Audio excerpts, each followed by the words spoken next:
Hey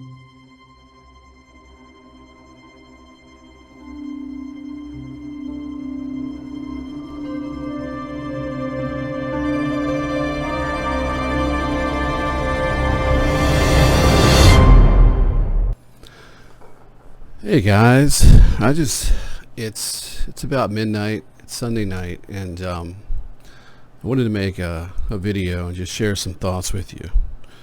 And I just want to report that the blood pressure issues that I was having, I was able to get that under control, and it didn't require the extra medication, as I just had to go way up. And this is something that happened immediately after I got back into doing podcasting. I did a podcast with Rose Erkin, and immediately next day I was feeling sick, and wasn't for about 6 weeks that I actually figured out that it was my blood pressure, because I had been monitoring it, and I thought some of the symptoms were from other things. So anyway, I got sick, and I got that under control, and I'm back to where I can drink coffee again and keep myself awake and do podcasts, things like that. So it helps with all the other stuff that's,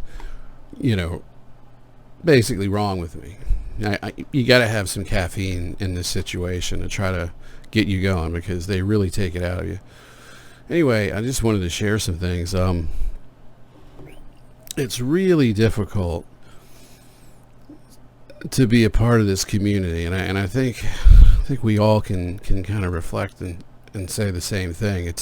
And when I say part of it, I don't mean as a spectator. I mean actually involved in it, because you're part of a program. And for me, that's extremely difficult. They've taken all of these people, various different countries, and they put them into these horrible programs. They abduct you.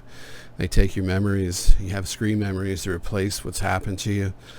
And they leave you in society. And oftentimes when you're not being productive for the program, they will severely punish you. And it's a very difficult thing to deal with. And let's just think about this for a second. Let me get a sip of coffee real quick. Part of my story is that at some point I became aware of who I was, or just not really who I was, but what I was, which was a military abduction victim, a joint ET military abduction victim called a MyLab. It was the last thing that I ever wanted to be.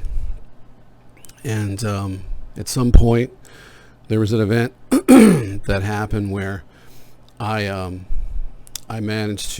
my higher self managed to break free of the programming and the control, and was able to connect with me verbally and instruct me to burn off silver cords, at which point I was successful at it, including a life force cord that was connecting me to some clones that they had at the White Sands, New Mexico underground base, the one that's near the visitor center, but I believe it to be under the mountains west of it. So a friend of mine remote viewed this. Actually, two people did. And of course I saw it myself, and I went through a series of events for about a week before the cords were removed, and at which point I was able to gain more control over myself. So now the question is, does that make me free of the programs? Excuse me. And the question, it really begs the question, does it? For a while there, I thought that it did, to a certain degree, because you're still inside the prison. You've just gained control back from them.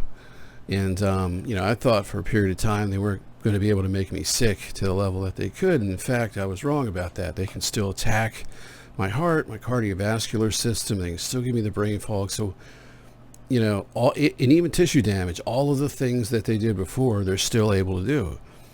It's just that I have a means of resisting and fighting back. I still can't remember things. There's still, there's an incredible amount of my own personal history I can't remember. What little I can remember about my past just kind of puts me here. It doesn't answer all the questions, and it's so fragmented that it's only it's useful to a certain extent. But it doesn't answer the questions that I really have, and it doesn't leave me with a solid feeling like, hey, I'm going to get out of this. You know, and the problem is that, you know, I had a theory. I figured, okay, actually a hypothesis. If we got the right people together, that it would help answer these questions. I was wrong about that. I don't think, you know, we're answering some, but we're not really getting any of the big picture. We're getting some of it, but, you know, as to each other's personal history, it doesn't seem like we're getting anywhere. If we are, it's very slow. And that's been a problem, but it has been a good thing because we've been able to support one another. And I just did a podcast earlier for, like, I don't know, 2 hours. Rose Erkin, I think it was just under 2 hours, and we had a pretty good discussion. It's about a variety of things, and those things help. And she's a great friend, and all the people that I know are really great, and I'm thankful to have them. But, you know, we're only just slightly better off than where we were, in a lot of ways, and in a lot of ways we're still in this mess, and we're still figuring out just exactly what's going on with us. And then you have this thing we call the Anunnaki programming. Excuse me. I'm going to have to keep doing that. Sorry about that. Hopefully I can edit that out. But so the Anunnaki programming. And this is so prevalent. It's not just Anunnaki. There's other things as well that go along with this. But when I first encountered this, and I've never had the Anunnaki programming myself, but I noticed that there was something odd going on because I was involved in an Enki cult that used Satanism as psychological camouflage. It's all based on the Zechariah Sitchin, you know, the Sumerian clay tablets. Zechariah Sitchin's translation of it. But it also had factions. It was also a composite belief system because it had a variety of occult belief systems, Eastern religions, Gnostic Christianity, thrown in a little bit of that, some concepts from that, Egyptian religion, all wrapped up in a satanic facade. And the whole thing was actually run by Project Ibis. It's a military program, just like the New Age movement. It's a virtual temple complex. And in this virtual temple complex, there were people all around me that were being told that they were, you know, the Anunnaki and various gods, and including historical people, but mostly gods, but mostly theological characters, theological beings that some of whom probably never walked the earth, but apparently a lot of them actually have. But under circumstances that appear to be part of a social engineering program designed to create belief systems and religions and to keep humanity suppressed. You know, there's some suggest that there's a positive aspect of that too.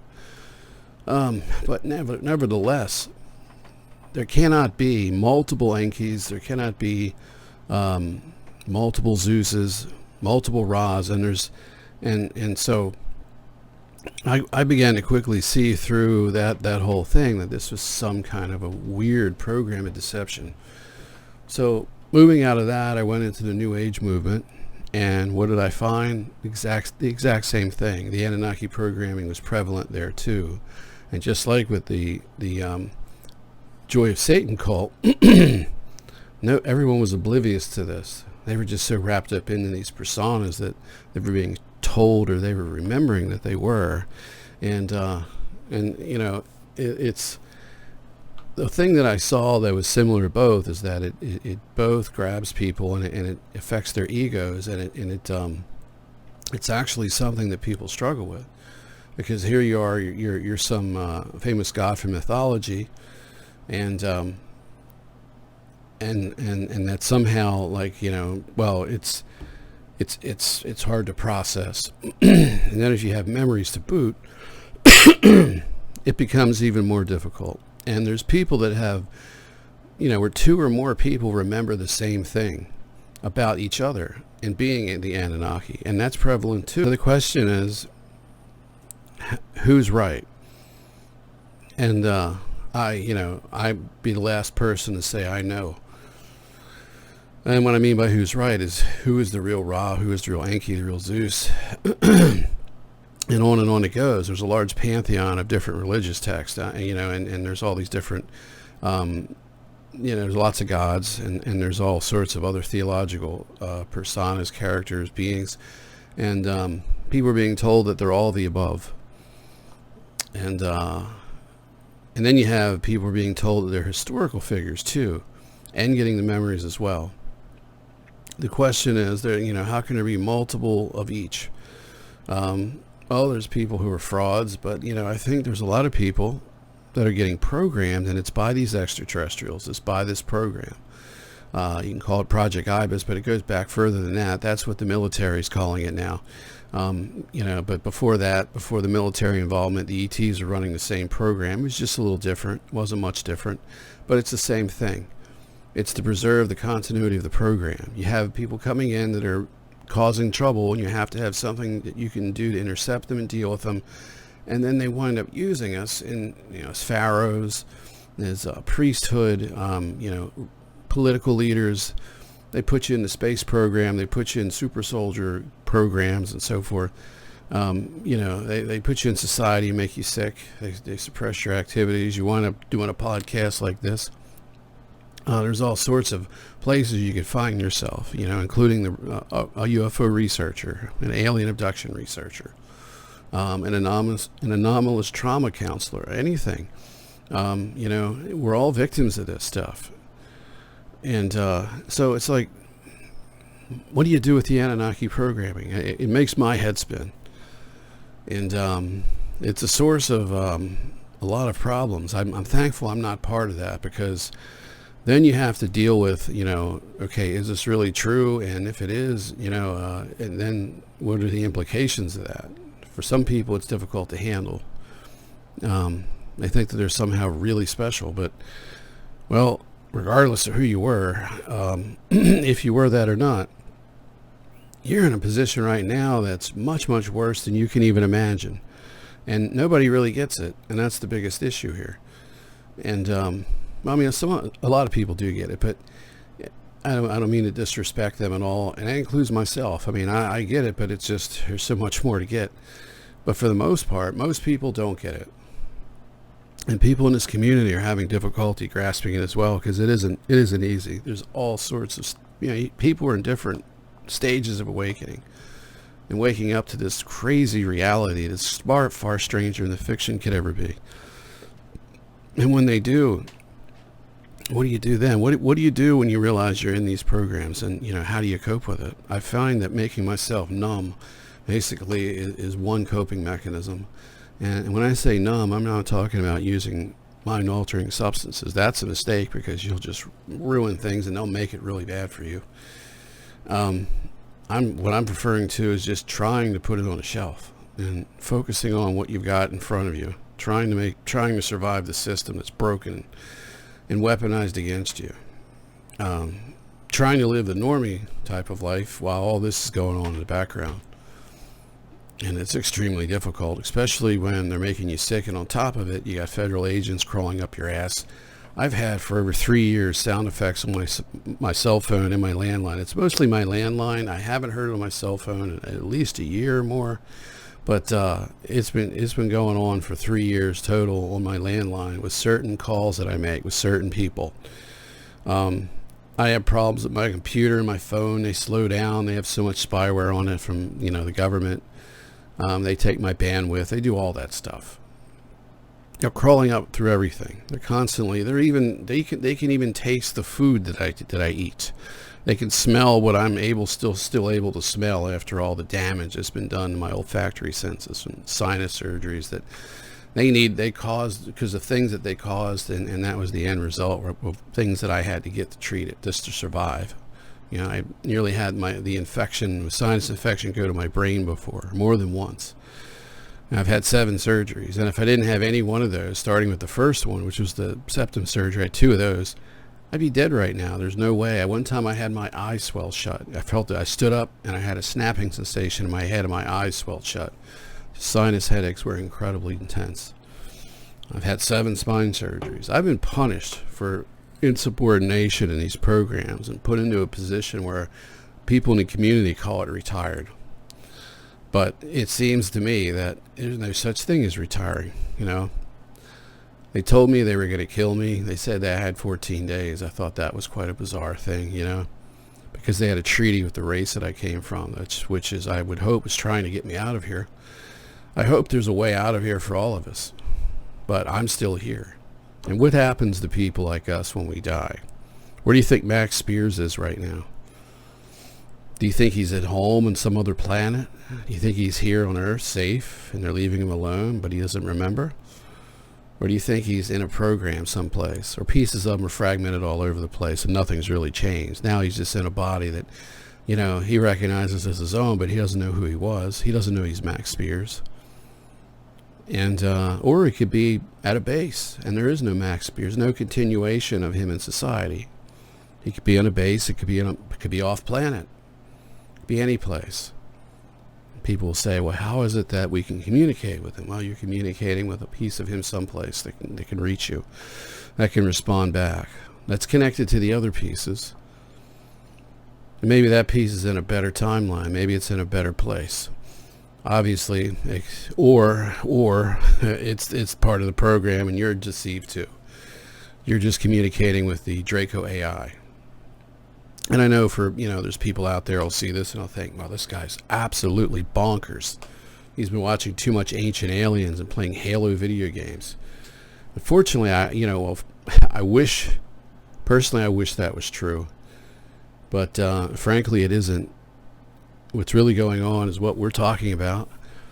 There's people that, have a higher IQ than I am and are more educated than I am, more capable of relaying this type of information than I am. And they're out there just like me as victims doing something about this whole thing by talking about it. And I'm not alone.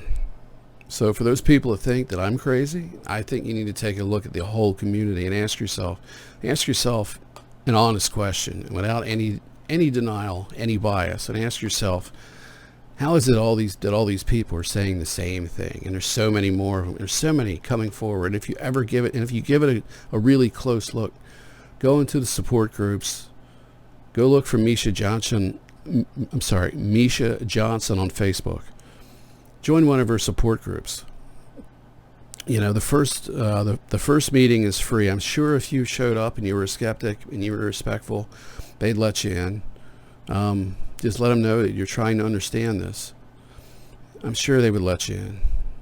Or make friends with somebody and then have them get you in and learn about us. Or ask anybody that's in the community that's willing to talk, and they'll tell you it's real, and they'll show you this.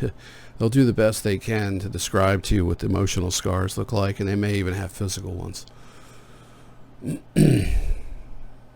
It really is horrible. Words can't describe how bad it's been, and that's just what I remember. I mean, there's so much more trauma that is buried inside my subconscious, and for whatever reason, I can't get to it.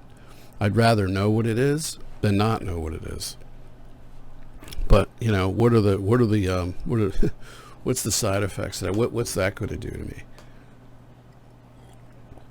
Anyway. What to talk about next? Yeah, I'm spending a lot of time talking about the targeting, so that's kind of getting old in my mind. Well, we could talk about remote viewing. There you go. There's another interesting subject. How do we know that we're actually seeing what's really there? We know through experiments that other remote viewers can skew our perceptions. That's being done by Tony Rodriguez's group. Farsight's probably done those experiments as well. I don't know if they've talked about them or not. When I interviewed Tony Rodriguez, he talked about that on Rob Kalil's Typical Skeptic podcast with my podcast partner, and we all sat down, the four of us, and he had some really interesting remote viewing stuff to share about what they're doing, and I found it all very fascinating. I knew that technology and other remote viewers that were more adept than, or even just equally as, equally as talented, could skew somebody's perceptions. I know that if the targets aren't properly, laid out in such a way that it makes perfect logical sense, that it's possible to get a false answer. Then you have the ET factor and the military factor. So Farsight has extraterrestrial support. So, then you have to ask yourself, how do you know that they're positive? I think they're positive. I've had a psychic event where I connected with them a bit. Everybody in that group seems really, really positive. Some really nice people. I feel really good when I'm around all of them. I can usually tell when somebody's under negative influence. So I sincerely hope that even after all that, I'm still not being deceived, because you can never tell. And I'm sure every one of them would say the same thing. It's like, well, there's always that chance that this is all, we're just being used. I don't think they are. And I certainly hope I'm not. But it begs the question, what if all the resistance that I'm putting up and other people are putting up, what if all of that is just their way of letting us vent our frustrations? What if that's all that is? And they're going to march forward and create a world government regardless of how much we talk, regardless of how much ruckus we put up, because they're going to get involved, and they're going to manage it. They're going to guide us through it, and we're going to think that we're doing it against their will, and maybe they're just flipping the script on us and making us think that we're getting over on them. But in fact, we're not. Maybe I'm playing into their hands right now. Maybe I'm doing something so you'll play into their hands. You really don't know. You think you do, but there's always that chance you're wrong. And I haven't met anybody yet that was completely sold on something being real or some fact about them being true. And I haven't met anybody yet that didn't have at least one thing that turned out to be false or more. And they could be big things. Let's talk about angels and demons, shall we? What exactly are they? Well, it seems as if what we think of angels and demons are just really highly advanced extraterrestrials, possibly ultra-dimensionals. They can teleport themselves at will. They have different physical properties because they have a higher energetic vibrational state. They have a multi-dimensional mind. They can connect with all past and present points of their own self and others, and see things from a multi-dimensional point of view, similar to that of God, but in a smaller way. And then there's a positive and a negative side. Does the bad side have horns? Well, some of them do. I think they can really be any race and look like anyone. There could be ones that look like gargoyles. Others that look like beautiful people, and everything in between. Possibly beings that have no real shape to themselves. Plasma beings, maybe. I don't know. There's a lot of possibilities. And then below them, you have the extraterrestrials. But, and I've talked about being angelic before, and I've talked about it in podcast. So what does that mean? Well, I'm starting to question that. What does that mean? Because, just give me a sec. I always rejected that whole idea because it started in the Joy of Satan cult, which is that Enki virtual temple complex used Satan as a psychological camouflage. It's still running today, but it seems far less active. I don't think the level of military involvement is the same. I'm sure there's plenty of love bites and suicides and things, and there's one documented suicide in Canada, which I'll do a show about. And that's an alien love bite scenario. Hell, I might even get Eve Lorgan to join me. She might want to sit down and have a little discussion about it, since it is a love bite. But anyway,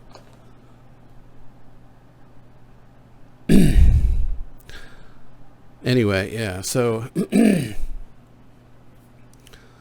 that's where I first saw it. I first saw it in The Joy of Satan, and I was repelled by the idea, so I got out of it because I figured that was a deception. Got into the New Age movement. I saw it there. I thought it was just another deception. I thought it was, and they brainwashed me into somehow figuring out, like, I could see it was social engineering. I saw it was a system control, and there were people being deceived. But they wove a careful web of lies that convinced me that not only were people being deceived, but it was for a valid cause, engineered lifetimes and eventually humanity's liberation. Like, there was a light at the end of the tunnel. It was all BS. And this is the military program. They kind of like box you into a belief system. If they can lock you into something and keep you subdued with it, you won't be more of a problem for them, especially if they give you something off the wall, then nobody will take you seriously. So you kind of get marginalized in the community. It's partly why nobody would talk to me for quite a while, from 2008 to when I first started talking. And then, of course, when I started to wake up, things started to change a bit. But then there was also altars and things, and I had problems with people, and and they still shied away from me because they control people. They subconsciously influence them. But anyway, I saw this stuff. I saw the angel demon stuff there too, and then got into the MyLab stuff once I realized that. And as I was waking up to be in a MyLab, it happened rather quickly. It was very, it was like a little over a week before I was burning the cords. And then when I finally got a chance to connect with my higher self, I'm like, what am I? And I was told avenging archangel, angelic. What is that? Was that them again? Was this just a continuation of it? Was that whole event that happened, deflecting and directed energy, was all of that just a kind of a vivid engineered experience to kind of get the fighter that wants to fight back and resist, to get them to think they caught somewhere, and then afterward it's just like, now you just kind of keep the hamster on the wheel and you just abuse the shit out of them, but you keep them on the wheel, and then you just allow them to kind of mingle with the others or out in the community, and maybe it's all just, we're all just jerking each other's chains and there's no hope. I hope not. I hope that's not the truth. I hope that we're waking up, and I hope that this leads to something. I hope maybe this solar eclipse is kind of the start of a chain of events that, and a lot of people are hearing about that too. We're getting these messages. There's something to do with the solar eclipse. Like that's going to change things. Some people think that it's going to deactivate the nanites that they put in us to make us sick and keep us under control and affect our physiology and our mental capabilities. They think that could be disabled, and that could lead to like a rebellion of all of these people that have been captured by this ET presence and this military, joint military program, and that we can break free out of the prison. And it's I hope it's not a pipe dream. I hope it's correct, but it's just, there's all these mixed signals, and it's clear, the intelligence agencies know about us thinking and talking about this stuff, because you can see it being, put in different places. The Q movement, for example, you can see signs there. It's as if they're sending signals, but the thing is could that be just part of the deception? And then you have to ask yourself, how many people are working for the other side? Because we know we're being deceived, and there's people in our communities that are here to be disruptors and here to help spread disinformation and confuse us. So then you got to ask yourself, how many people are handlers out there? Could some of the trusted social media personalities that you follow be handlers to other people? Could you actually be handled by just somebody you follow on social media because they impress you with their delivery and the information that they get? Let's just say, they, like a prophet of old, has that connection to the Galactic Federation. They could be remote viewing. They could be just somebody doing remote viewing and having a big following, and they could be putting out false information that they think is correct, and therefore They actually in turn become your handler because you're following it, basing your belief system on it. You may base your decisions on it too. You may even make decisions financially based on predictions that happen that don't come true. Or maybe they do. Maybe some do. Maybe chances are some will. But chances are most won't. I don't know. I know that's happening, but you'd have to ask yourself, is it happening to you? I know it's happened to me. So I try to kind of be like the anti-handler. I try to tell you that you need to form groups of people that care about each other and try to work together. And then, and of course, I also recommend that you lower your expectations and you give each other a lot of space, because it's going to be difficult and they're going to make it hard. And they're not going to make it easy because they don't want us doing that. It doesn't benefit them. I mean, if it does, the way it benefits them is when they get somebody, like a central figure, and they start BSing everyone because they're being bullshitted. And then we all get behind them, we follow them, and then we can follow down the yellow brick road of ascension, 5D and everything's great until it isn't. And then reality strikes, and we realize we're fucked. And none of that was real. And then where do you go? So, yeah, that's a problem. Then you have people that are trying to make money off of us. They're completely full of shit. They're selling everything. They're trying to make money. They're not giving you anything useful or anything helpful. And their information changes all the time. It's like cyclic, It's like as soon as everybody figures out it's BS, a new crop of people show up after the information changes, and they just start all over again, ignoring the past. Even a lot of the people who were fooled the first time come back. There's so many pitfalls in this community. You could go pay for somebody for some type of implant removal or psychic help, psychic reading, get sucked into a big problem. It could be an energetic attachment. They could put implants in you inadvertently. They could be working on a straw man thinking they're helping you. Meanwhile, the real bad guys are doing something to you. Simon Parks, for example, was doing psychic work with people. And the women were reporting that Simon Parks and other extraterrestrials, non-humans, were coming and raping them. Was it Simon? Probably not. Most likely not. But he was a victim, just like the people that he tried to help. So, that happens frequently. That actually is not just a one-time thing. It's not a limited happening. Not at all.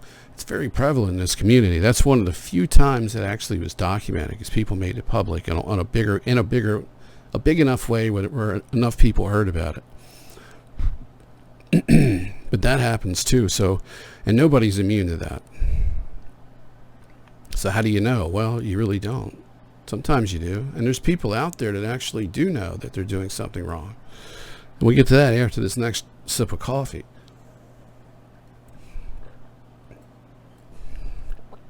When they take your energy away, caffeine does help if you can keep the heart problems at bay.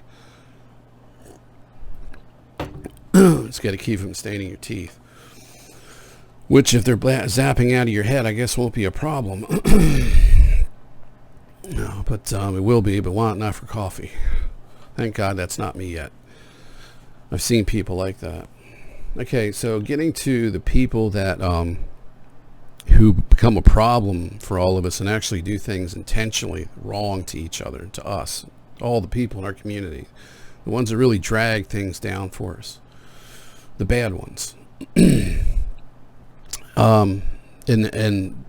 I have to tell you, I don't really think, outside of some high-end operatives, that the majority of the people that you perceive to be the bad ones are actually that bad. I think, there's a gray area always, and I think that some of the people doing a lot of damage are not bad people at all. It's just that they're mind controlled, and they're weak. And sometimes, a person has been put through so much trauma that it makes them open to the control, and that's what they're trying to do. If they get someone that's not obeying them, they put them in society and they start doing things to them, and it could be hands-on harassment, remote harassment, psychic harassment, abductions, all the above, and then putting you into a dysfunctional household as a child where you're abused physically and sexually. Even being born into bloodlines, family bloodlines are connected to these military programs. And family bloodlines are connected to people in Hollywood and people in old money royalty, the government, the aristocracy, where all this occult activity exists. And these people are at the top. And trust me, it's not a coincidence that there's occult shit going on, and there's people that are these are the people that are connected with these extraterrestrials. Whether they present themselves as demons or actual ETs, it's a face-to-face meeting at a military base, whatever it may be. It could be at a mansion, it could be the Rothschild mansion, it could be any of these people. I mean, they're connected with this. This is the networks, and these people are often placed here by the extraterrestrials in human bodies to live out a lifetime serving the system, keeping it going, keeping the prison going in the direction they want it to go in. And that's how this works. It's always been this way. You can look at Egypt, the pharaohs. What do you see there? They were demigods. They came from the gods. Some were allowed to have families, but a lot of them were not. If you want to read something about that, go to the Avalon Library and Project Avalon. Go to the Avalon Library and look up Truman Cash, The Eye of Ra, and the Programming of the Planet. It's in the Eye of Ra book. I usually like to read the Programming of the Planet first. Talks a lot about stuff that I talk about. Has case studies and things like that, where the author was involved with people and did regression work. And I'm not talking about hypnosis. They do something different. Something based in Scientology. I think they call themselves a free-range Scientology. It's a type of Scientology that's not bound to the Church of Scientology, which was infiltrated by the CIA. So they broke away, and they've taken things and aspects of it that were actually real and broke away from the control system that they use, because they use that to control people in Hollywood and a lot of people. So that's another apparently CIA program. There's so much of it. I guess it would fall under the FBI's jurisdiction. I don't know. I'd have to find out. Maybe I should call the FBI and ask them if they're the ones running the Church of Scientology now, or if they're mind controlling the people involved. There's really, this is how bad it's got. There's literally FBI agents running around with type of ET level tech, mind control tech, messing with people. It gets worse than that. I mean, you think about all these wars, okay? Where does this money come from to fund these wars? Like some of these wars, have you looked into the amount of cryptocurrency that's being used to fund Palestine, for example? Israel has been confiscating cryptocurrency money, pouring in by the hundreds of millions of dollars to fund Palestine, to buy weapons. Buy it from whom? Most likely the United States. Could get it from other countries too, Iran supplying it. The United States will supply it as well through their channels. It might even be going through Iran for all we know. Who knows? But anyway, if you think about that. How do these people make all this cryptocurrency money? The ability to make money with cryptocurrencies came and went. I mean, if you owned Bitcoin at the beginning and you held on to that wallet and had a large amount of it, you could be worth billions right now. If only I would have seen it, if only I knew better, I could have gotten into it and just kept a wallet, kept it going. And then that one day when a single Bitcoin was worth a fortune, I could have cashed in, paid my taxes, and lived comfortably. Where do you think that crypto money comes from?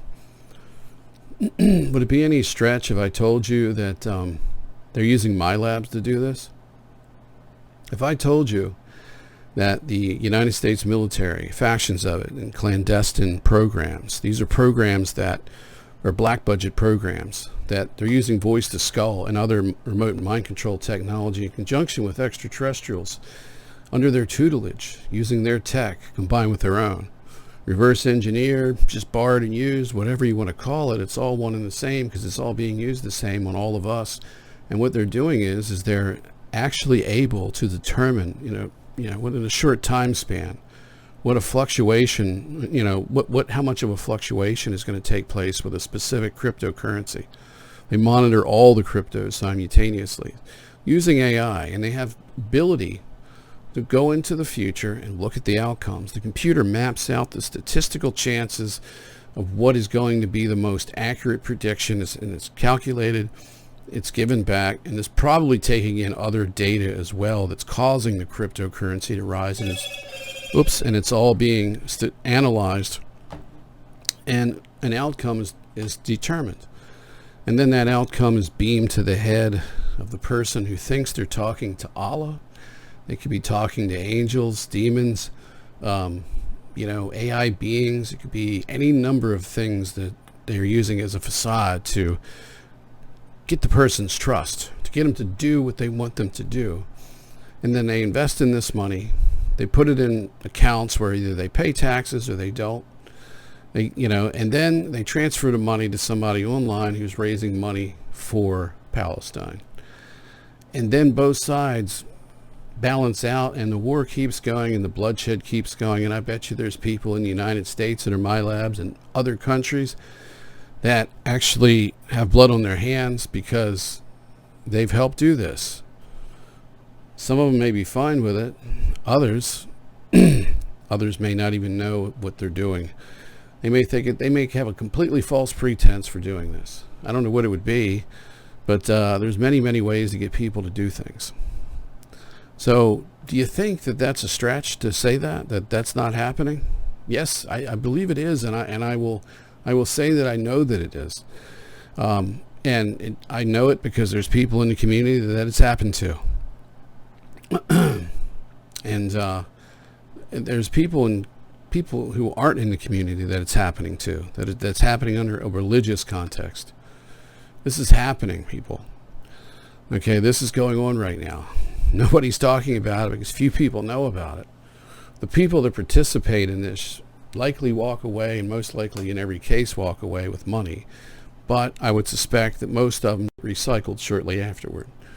Because there's what you call suicide programming, omega programming, and there's also a time limit on how long they let us live. And if they've got their hooks in you and they've got control, which I hope they don't have in me, but if they've got control, they can recycle you. They can end your life. They can terminate you and put you right back in the program. There's no getting away from them. Before you're dead and capable of leaving your body, they've already got you. You're not going anywhere. And then you're going to get recycled and mind wiped. And you're going to be a mindless drone in the U.S. military. It could be off planet. It could be anywhere. You may even be a slave. You might be a janitor. You could be a sex worker.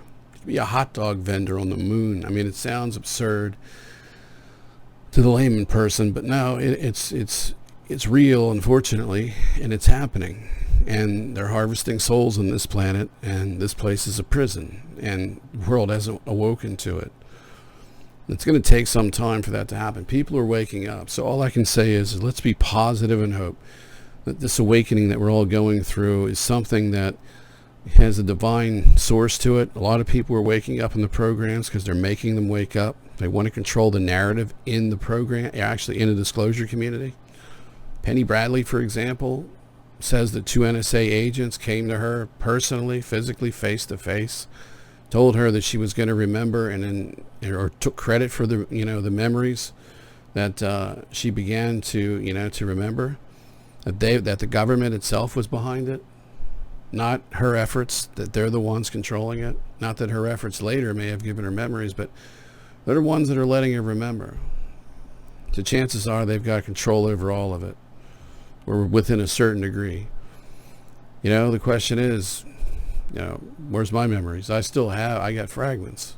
Obviously someone's keeping it from me. People with Anunnaki memories. There obviously can't be all of these different Enkis and Ra's and everything else. So, somebody's got screen memories. I can only imagine there's got to be just one of each.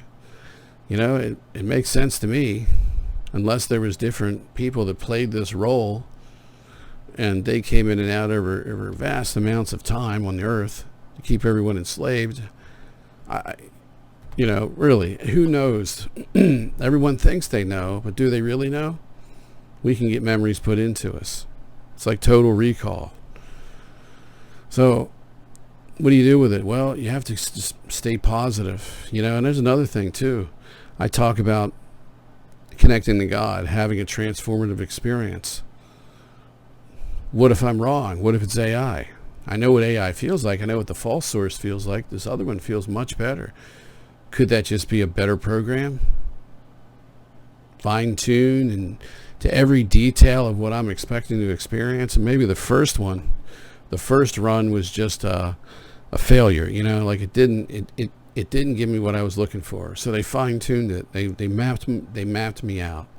I knew what I was looking for. So by the time I started having these new experiences, maybe I'm being fooled too once again. All I can say is I hope not. There's got to be some hope for all of us. I mean, there's got to be. So, as bad as it looks, try to keep your spirits up. Try to keep the faith. I hate to say that, but even if you remember where you came from, even if you remember why you're here and what's going on, and you realize all of this, you still need faith even after all that, because you don't know what's real and what isn't. It's like, I don't need faith because God talks to me. Really? How do you know it's God? Do you really know for sure? Oh, I know. Well, so I used to think that. I'm willing to question anything because I don't want to be wrong. Okay? I can't afford to be wrong. It's that valuable to me to be free and not be here. What happens? What if I commit suicide? Which I won't, by the way, but what if I did? What would happen? I'd probably be intercepted and taken either out of here and kicked out, or I'd be put in just recycled. And what have I done? Well, I threw away the time that I had left, and maybe during that time I could have made a positive impact. Maybe my son needed me and my wife needed me. I'm sure they do. So, how do I benefit? That's not a benefit at all. But what if I did that? What would happen? Would it be worse? Obviously, it could be worse than this. So what do? You just try to stick this out. Do the best you can. There's nothing else you can do. But, one thing you can't let happen is to get depressed and let it get the best of you. Don't turn to substance abuse. It's not an answer. Numbing the pain is not going to solve it. You need to address the pain. If it sucks and it's miserable and you don't want to do it, you're going to have to.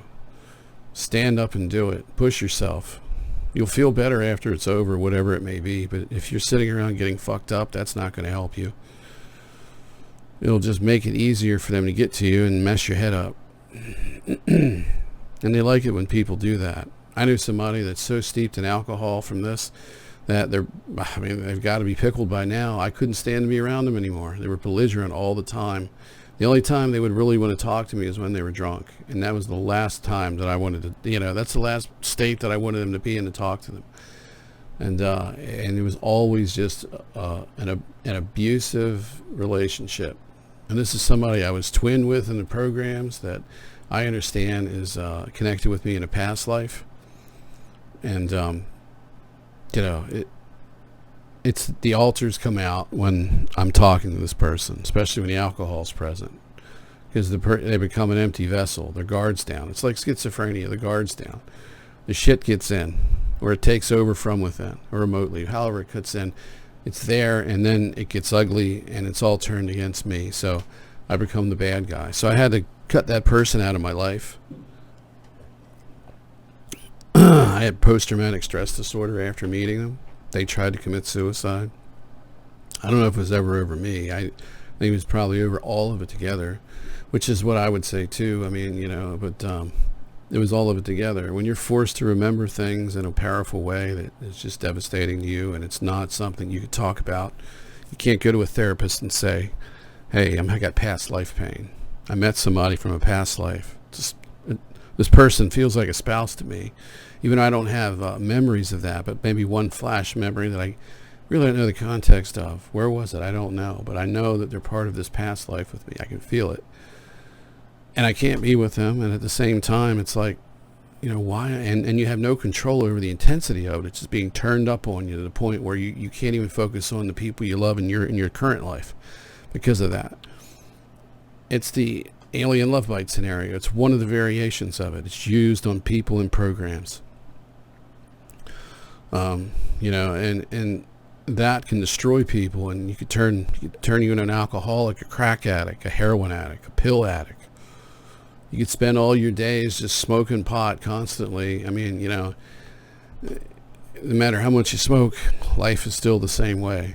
You're just impaired a little bit more. It hurts a little bit less, maybe, sort of, but not really, because once you sober up, you're subject to falling into a state of just like suspended reality where you're not able to cope with anything. You let everything slide, and you just sink into addiction and depression, and your life falls apart, and then they just tear the shit out of you. That seems to be what happened to Max Spears. Even though he was active and continued even all the way to the end, he had to drown himself in alcohol and other substances to deal with it. I mean, how do you deal with all that shit, knowing that death is not an escape, and knowing your time is coming? Yes, a lot of us feel that way. I know my labs that, including myself, that feel like their time is coming up. It's like it's going to end. And we can only hope that somehow we get out of here. Somehow that's after something changes and we can leave. That we're not part of this again anymore. We're not prisoners here. And we also get this feeling like, okay, our lives are coming to an end, and we talk about our own deaths. We talk about, I think it's going to be time soon. I have a friend who's dying, actually, as a my lab. He doesn't think he is, but he is. They've given him 3 brain tumors, and he's really taken a turn for the worse recently in the last few weeks. He's losing weight, can't sleep but 3 hours at a time, like in 2 blocks, and can't eat right, barely eating at all. He's lost 10 pounds in the last couple of weeks. Said he's starting to waste away, and he just doesn't have the will to live anymore anyway. He thinks he's going to be going to, another plane of existence where he's been promised refuge from the prison, provided he lives by kind of a dog-eat-dog rules, like some sort of in-between realm of spirit land where there's roaming gangs of ghosts and things, but he actually has another more of a technological twist. A blockchain computer simulation is what they fed him. That's what his belief system became after leaving the cult that I was in.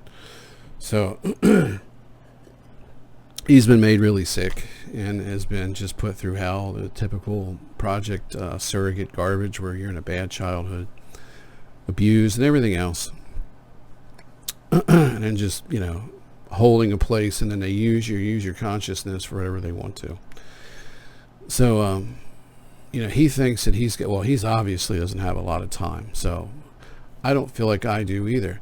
I have a friend who's known in the community. I won't bring up his name because we'll talk about it when he comes on, but he feels the same way. And he admits there's suicide programming. I've had it too. So is that really just the suicide programming that causes us to feel that way? Or are we correct about this? Are we past the suicide programming? And now this is just our intuitive side picking up from our higher self that yes, it's time. Well, how do you know? I don't. I think I have a great connection with myself, but really, do I? You can't really be certain. And, I don't know. I know that for a long time I wanted to leave because I think most people at this point are getting to that point. Eventually, everybody probably will get to that point before they take their last breath and get recycled again.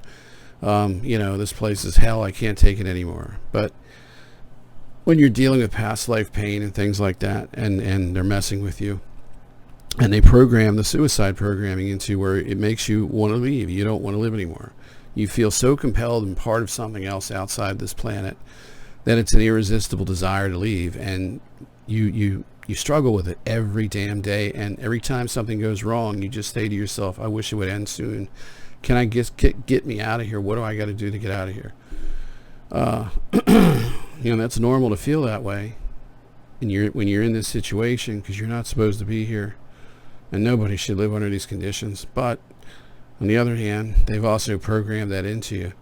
Let's face it, they've controlled your awakening. Even if you think they haven't, they have. Because either they're controlling it inside you as you're waking up, or they're controlling it externally. So when you start to wake up, you're influenced by what you see. and you're deceived by virtual temple complexes. People telling you things that aren't true, and then and collectively you have a false reality that they're putting you in. You're buying into all this shit. From ancient aliens all the way to the most graphic description of a MyLab horror experience you can imagine, all the way to New Age and back. All of that is part of what's there for you to absorb as soon as you start feeling that you're part of this, and you start waking up and you remember things. And some of those things that you remember could actually be fabricated. They're implanted memories. And how do you know? You really don't. There's people who think they do, and honestly, how do you really know? They could be wrong too. What I found is those who think they've got it, are starting to figure out, they don't have all the answers either. So I don't think it's smart to say, hey, I got this figured out. I know exactly why I'm here, who I am, what I'm doing here. I think I've got a grasp of it, but I'll be the last to tell you I know for sure what's happening, even though I sound that way. I have a lot of conviction because a lot of this stuff is correct that we're talking about. But the defined details, down to the fine details of who I was before I came here, that's still a mystery. And I could say that, I think everybody needs to accept that possibility. Everything that they know is either incorrect or partially correct. No one's got the truth. And the whole truth, maybe obviously pieces of it. We have a good idea of what's going on. But like I said, this all could be part of just a repetitive program. We kind of get to this point where the technology starts building up. We start waking up. Some type of cycle. Maybe there's a cycle that's taking place with the sun that's affecting the simulation itself. It's breaking down. Maybe there's some other cosmic cycle that's affecting this. Maybe there's an effort to circumvent that system, to break it down and break down our reality to its normal, to the real baseline reality. People talk about 3D. I heard today somebody say that we're really in 5D, but they've made it into a reality where it feels like 3D because it's a simulation. I would agree. I wouldn't necessarily call it 5D. And then this person went on to say, and her name's Kimberly McGeorge. I agree with what she said. She goes, there's really these densities and all this stuff. It's really meaningless. It's just how we, what we've called it, or actually what terms have been given to us through the New Age movement and through the channelers, which we know are coming from DUMBs. It's the Galactic Federation of DUMBs. It's not the GFL, GFW. What we're getting is the Galactic Federation of DUMBs. It's coming out of the White Sands Psychic Radio Network. Okay, it's coming from Dulce, New Mexico, and other places. It's coming from Pine Gap. It's coming from places like that. It's probably some guy who's mind controlled and chipped with a headset on, and he's talking to you, and he says, "I'm Zeus. Hello, how are you?" Or I'm Ashtar. Or it's an extraterrestrial, or it's, and now you'd have to be kind of special to get the hands-on treatment, but I would say most of it, if not all, is AI. So it's a broadcast, and it's beamed to everyone's DNA signature. We all have an energetic fingerprint. It matches, apparently, has something to do with the structure of our DNA does that. It's like our home address. When you want to send directed energy directly to a loved one, you use their DNA energy signature. Now, of course, you won't be sending it to a loved one, but if it's coming from the government, it's got love attached to it. They always have your best interest at heart. So thank you, U.S. military, for any directed energy and frequency attacks I've had. I appreciate it, I really do. It's my tax money at work. I wouldn't want low-tech weapons used against the American public. I want the good stuff, with the stuff that we deserve, the real high-tech shit. Thank you. So, it's really ridiculous. So, anyway, I guess it's best that I leave it here. So, hope you enjoyed this. I didn't personally. I'm just ranting. Hope it was helpful. I hope you can make some use of it. It's just food for thought. And maybe I could talk about something else. Maybe we can go into just one more thing. What can we talk about? Let's see. What's going on in the big picture? Well, you know what? I think we should just leave it here. There's a lot going on. There's World War III on the rise here. Are we going to die in a hellstorm? It's a good chance of that. Do I think that the ETs want that to happen? I think that they want to bring us to the brink of that and keep us there for a period of time. I don't think that they want to do that, because what I really think they want to do is they want to tighten the grip on humanity. They want to integrate Russia into the New World Order, this world government structure, this superstructure that WEF is trying to create. They need Russia in it. It won't work if they not we have these outliers, these other rogue states that aren't going with it. Russia doesn't want that. Okay, sorry about that. My screen went out because my computer went into standby, so I have to remove that. You won't even see this part. But if you did see that, my screen went out. It went into standby, so my fault. But anyway, what's going on with the situation? I think they're trying to take us to the brink of nuclear war, and then I think that we're going to stay there for a bit. I think they're going to put the world into crisis and economic collapse. There's a lot going on, and I think what we're seeing is a tug of war between both sides, a positive and a negative. I sincerely hope that there's a positive side, and that it's winning. And I really hope that the positive side gets its own people out of here before this whole place goes up into a mushroom cloud, or the negative side wins and they start to hunt us, because that's another thing. So that is one last thing I want to bring up. Then I'm going to end this. And I was thinking recently, and I should have just said this before. I was thinking, okay, what if the situation is this bad? Okay, so let's just say there's a solar event, and the solar event causes a chain reaction. Maybe we have a solar maximum. Maybe that has something to do with changing the dynamics of the simulation. Maybe it even does something with nanites. Maybe we get lucky. But whether we do or we don't, let's just say the efforts that are taking place, and there are efforts. Let's say those efforts by the positive extraterrestrial side are to liberate this planet and the prison system here. Okay, let's say they're real, and let's say that they fail. And it's clear that it has failed many times before. And a lot of us remember that. We know that. Some of us have memories of it. Some of us have that inner knowing that this has happened before and we failed. I have an actual memory that I'm piecing together, and it was a going away party for people who are coming here. It was and when I say going away party, it was like celebrating our sacrifice, really. And it was a party with very elaborate. It was elaborate place setting. It was long tables. It was in a metal building somewhere where the sunlight was bright.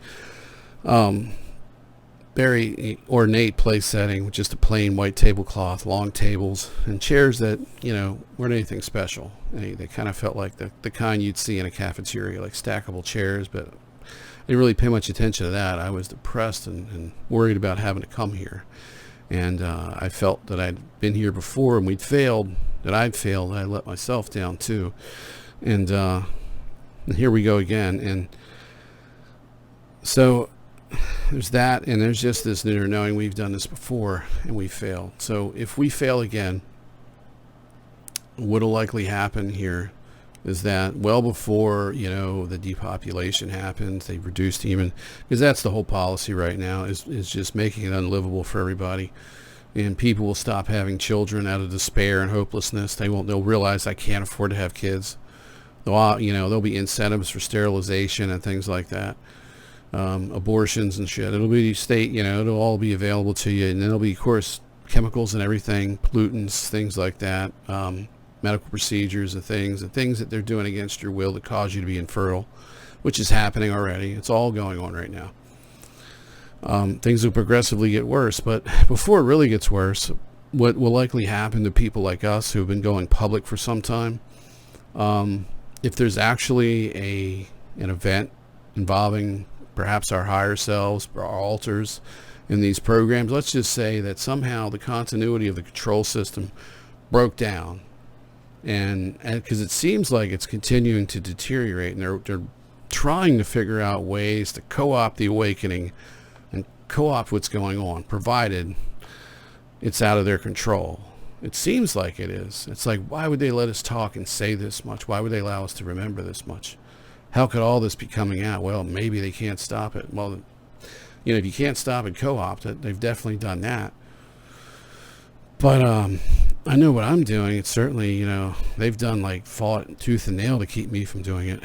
As to why as to why other people don't get that resistance. Well, they want some people to talk and some of us not to. As to why, that's a good question. That part I'm not aware of, other than that maybe they can't control people like me and they don't trust me to give you the bullshit. So maybe that's it. But how do I know that? Maybe I'm just, maybe I'm part of this matrix thing too. I mean, I could be just doing something that I feel like it's absolutely right, and yet I'm working for them and I don't even know it. Just think, if you've been everywhere else, you find me and it's like, oh, and this is a dead end too. Then what do you do then? Well, I don't know. I'm right there with you because I'm at a dead end then too. So, but what happens if we fail? If whatever is going to happen doesn't succeed, and then we're all sitting ducks and here we are, and we've got consciousness that they're like, well, we can't do anything with these people. They've just rebelled and we had to fight. We had to stop it. So what do we do with them? Well, here's one of two. Here's a couple of things. You may get recycled, and they may try to rehabilitate you, or they may boot you out of here, and that's the best case scenario. If they send you out of here, you're out. Great.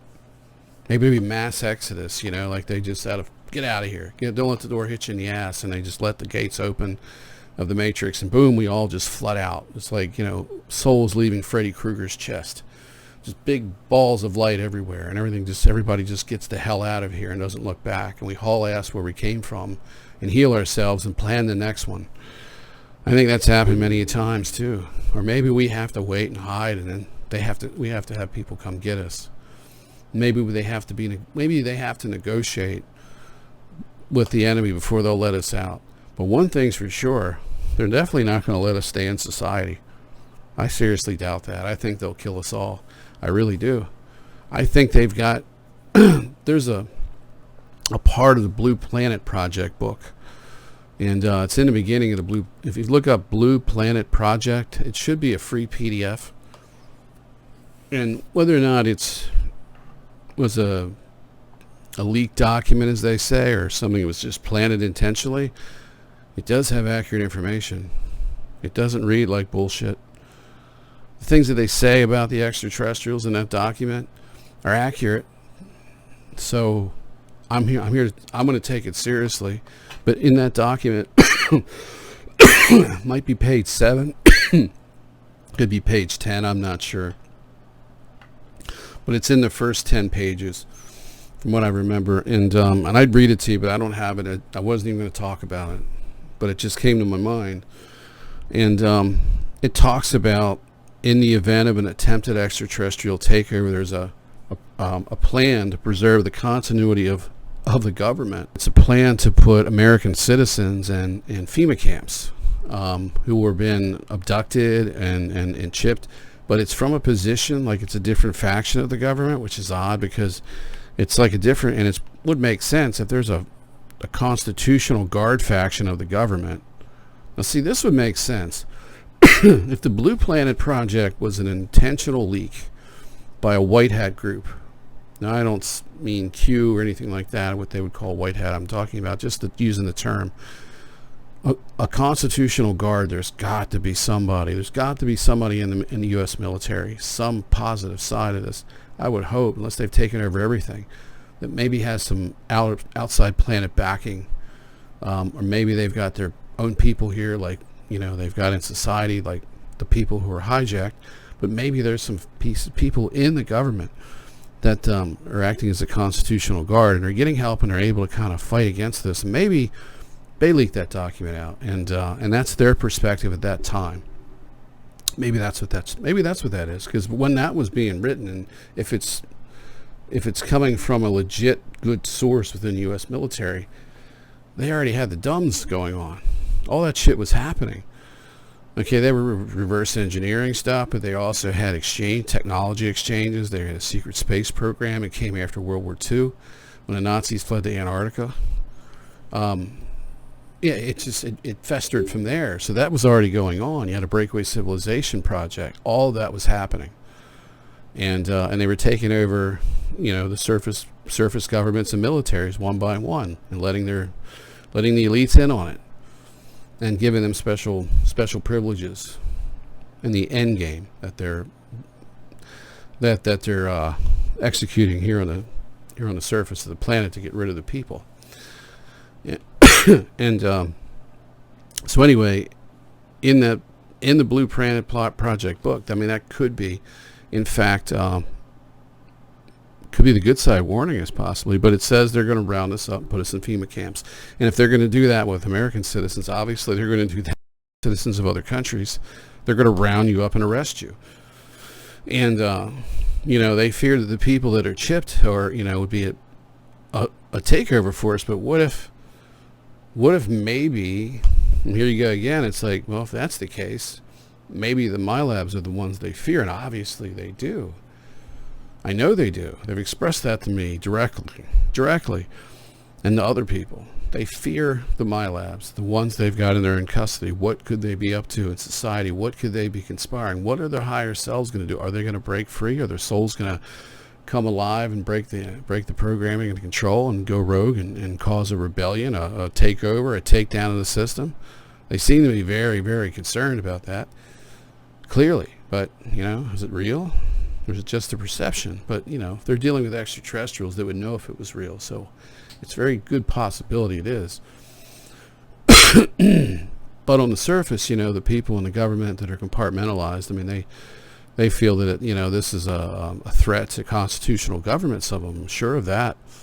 And they feel that, someone like me is a potential threat because I'm some sort of extraterrestrial person that's here and being kept a prisoner by the government, EP governments that they're cutting these deals with and allowing them to abduct people. They're making deals, and the American people and the people of the world and all the different countries are not privy to that information, that's happening. So to them, we're all a threat. And that's really what Project Ibis is. It's a means of circumventing that threat and co-opting it and turning it into a clown show. The disclosure community, the New Age community, it's all been infiltrated to the point, controlled to an extent where, it's become a clown show, and it looks like that from the outside. So it's like we're never going to get acceptance by the public, not in the way we need to even get anybody to look into these programs, just even see if they exist, because nobody wants to talk about it. We're all crazy people. They think we're crazy and we're making it up and just selling stories. I mean, really. I mean, there's only two options here. It's real or it's mass psychosis at this point. There are people that naive enough to just write it off on mass psychosis. I mean, really, so, how much more logical could I sound? I've laid it all out. Is it real? Or is it just some kind of projection into our minds in this big experiment? I don't know. Is it, are we really in a bad situation? I think so. Are we going to be able to get out of it? That's a big question. I don't know. I worry about that. It's getting worse now too, because starting around this middle December, the attacks ramped up and got a lot worse. And my friends and I started getting sick. All the plans I had prepared for the new year, like doing some podcasting, doing projects, getting better, feeling better, and doing some things outside. That all kind of come to an abrupt halt around December 15th, and then it just got worse from there. And I've talked to people. I've talked to a person in France. He said the same thing. I've talked to people around the world, Australia, Britain, Canada, everywhere, Singapore, and there's, I'm sure, other countries where people have said the same thing, but I don't know where they're from, because I never asked. They never told me. But we're all seeing a big spike in the pushback. We're all seeing a big spike in these attacks. So why is that? Well, it has to be one thing. If we are all sensing an event that's going to take place soon, I think that's the answer.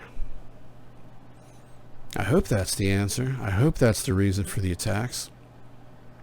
I hope it is, because it means that we've got a chance, that there's something coming that they're trying to stop.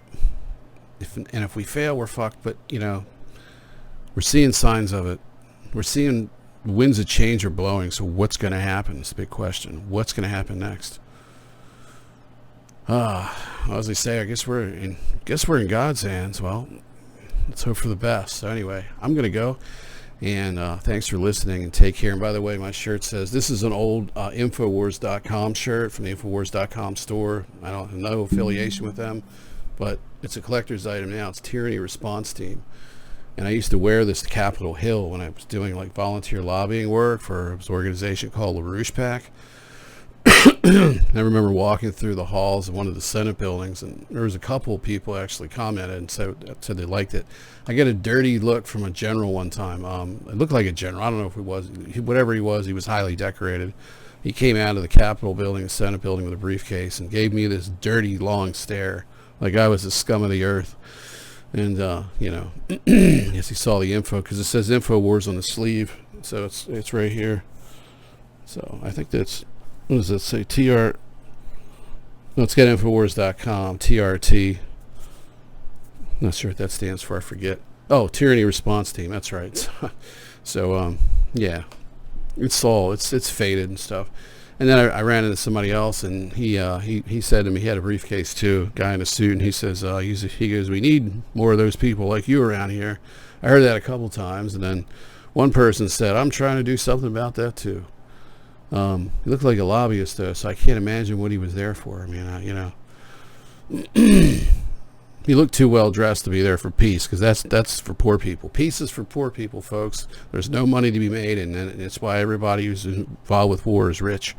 So I'd rather be poor and peaceful than rich and at war any day. And with that, I just want to say, take care of yourself, and I'll talk to you soon. Take care, and hopefully we'll see you the next week. My partner will be back, and things will be back to normal.